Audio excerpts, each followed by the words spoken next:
The prophets Gad and Nathan, who completed the writing of 1 Samuel, wrote all of 2 Samuel.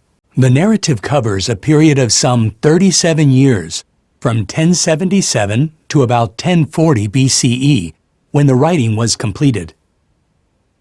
2 Samuel begins shortly after the death of King Saul and concludes just before the death of King David.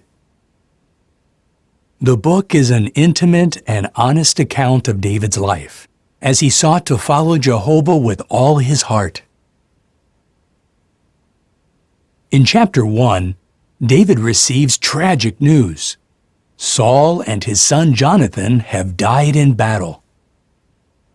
Deeply grieved, David composes a dirge and calls it the bow.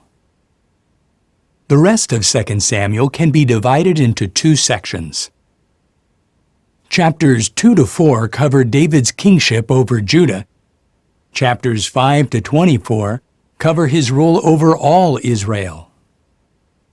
In chapter 2, David goes to Hebron, where he is made king over the tribe of Judah. Meanwhile, Saul's army chief Abner makes Saul's son Ishbosheth king over the other tribes.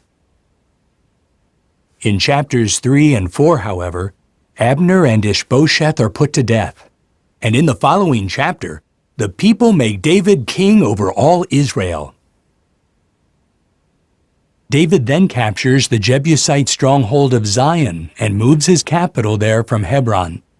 Zion becomes known also as the City of David.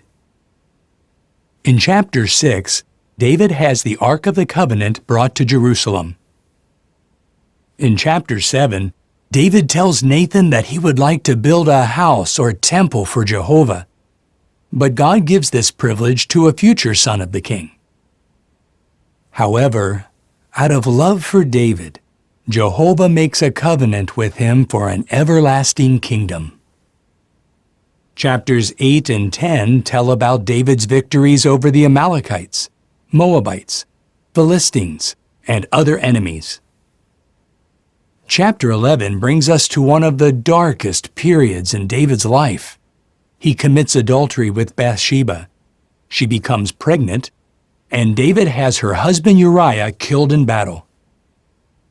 In chapter 12, Nathan, at Jehovah's direction, reproves David.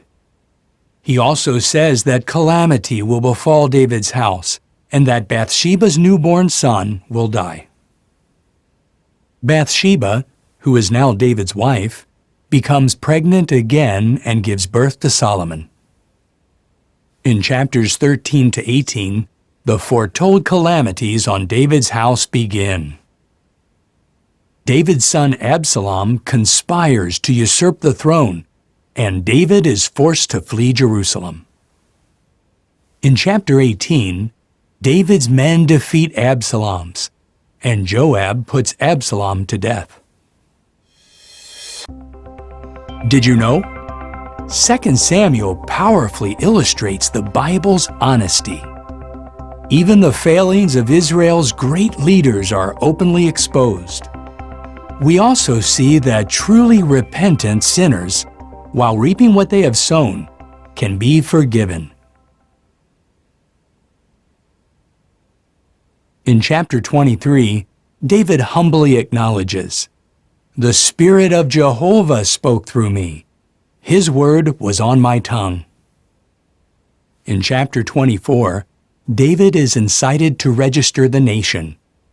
This bad act angers Jehovah, who brings a scourge on the people. At the prophet Gad's direction, David buys the threshing floor of Araunah the Jebusite, builds an altar there, and offers up sacrifices to God. At Jehovah's command, the scourge against Israel is halted.